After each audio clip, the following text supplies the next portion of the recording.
दोस्तों अॼु जी नई अपडेट में तव्हां सभिनी पहिरीं प्यारनि खे दिलि वारनि खे सिंधी ॿारनि खे भली कार उदासी टीवी यूट्यूब चैनल में अॼु जी बहितरीन नई अपडेट तव्हां सां शेयर कंदासीं।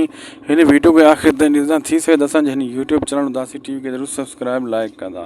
दरअसल दोस्तों तव्हां ॾिठो त हाणे सॼी गेम फिरी घिरी कंहिंजे कंध में जाबर वारनि जे कंध में हसीना बेगम विझी छॾी ऐं हसीना बेगम बार बार हैदर खे बि घुराइण जी कोशिशि करे थी जीअं सूरत सां उन खे कारोबारी कराए इल्ज़ाम ॾियां ऐं सूरत खे बि हितां कढायां।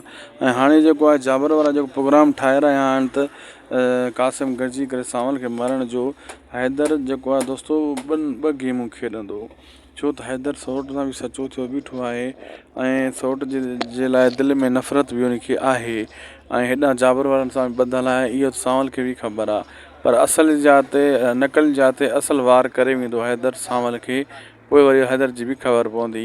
दोस्तो ॾिसो न केॾो न तव्हां असांखे बेवकूफ़ सम्झनि था।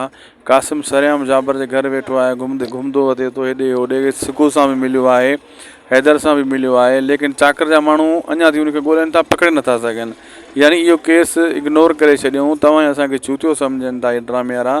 कहिड़ी न वॾी ग़लती आहे जंहिंखे उहो ॻोल्हनि था उहो सरेआम घुमंदो थो वठे।